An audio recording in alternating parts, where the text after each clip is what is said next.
What is going on, YouTube? So come back today, talking about the game that probably every NBA fan should have been watching or was watching tonight.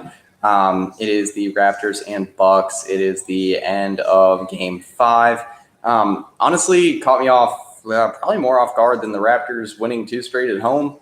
I was still of the school of thought that the Raptors were going to kind of fold here, at least in Game 5, but give a ton of respect to them.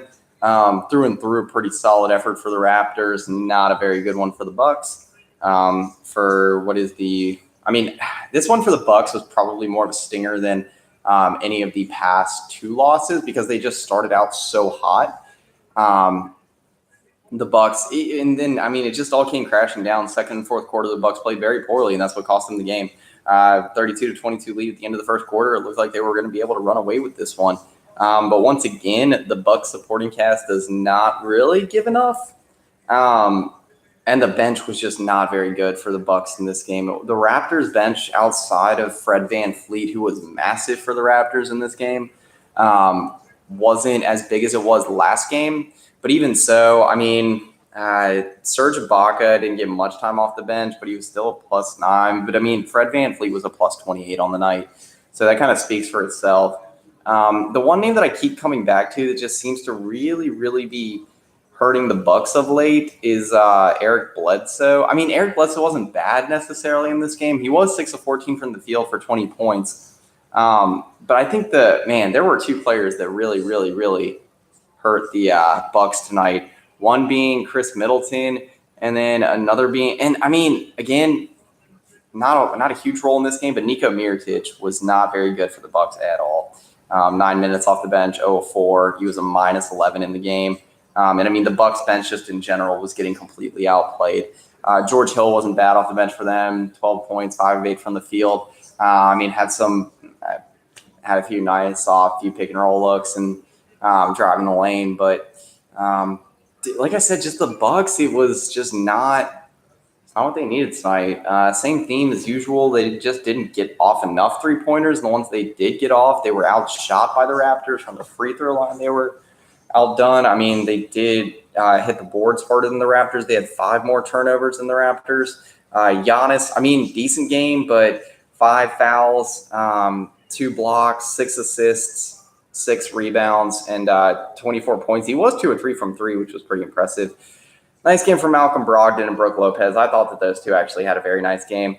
And just, like I said, through and through, this is a very deep Bucks team that played very well throughout the regular season. But we'll jump over to the Raptors side. Kawhi Leonard was obviously huge.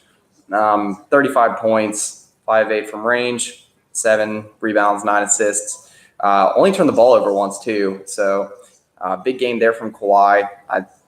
Obviously, big ups to him. Kyle Lowry was pretty good in this game, 17 points, 6 rebounds. He mostly took care of the basketball, 2 turnovers, 2 of 6 assists, so not too bad.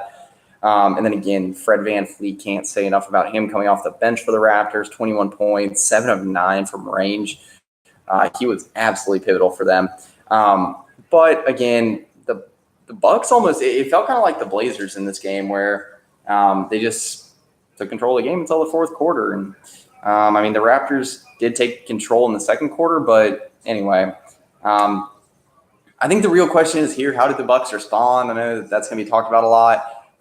Very poor fourth quarter from them. That's just been kind of the deciding factor here in the conference finals. And how do the Bucks come back in Game 6? Headed back north of the border, it's hard not to give the Raptors the edge here to just go ahead and seal the series. But Kawhi's playing really well. The Raptors are getting a lot right now out of Kyle Lowry too, and in spots. Sometimes it's Marc Gasol, sometimes it's Pascal Siakam, and then sometimes it's even Fred VanVleet in this game. But it seems like the Raptors, they just need 3 players to step up here with the way Kawhi's playing. That's more than enough. Giannis statistically has played really well, but just I guess he was so good for the Bucks during the regular season that they just kind of expect more. 24 points, 6 rebounds, 6 assists is good most of the time, but his scoring just hasn't been up to par. And so at least compared to what he did during the regular season and previously in the playoffs. Stretch against the Celtics, had 29, 32, 39 there in the second round. And now he's just he's had 12, 25, and 24 in the last 3 games. And each game he's been absolutely putrid from the free throw line. He's not the greatest free throw shooter as is, but normally better than.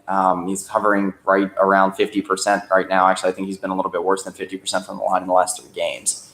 So anyway, I think there's a lot to dissect here just with how the Bucks have kind of folded. But it is nice to see, at least comparatively to the Warriors getting swept by the Blazers, that this series could very well go 7 games. But I mean, with the way the Raptors are playing right now, it could very well go 6. And see how they would carry, if it does go 6, how they would carry that momentum into the finals against the Warriors. But anyway, like I said, there was a lot to talk about here. I tried to keep it short, but just a fun game to watch. And it's nice to see in either the NHL or the NBA for the conference finals that there was something good coming through. So anyway, that is pretty much it. So yeah.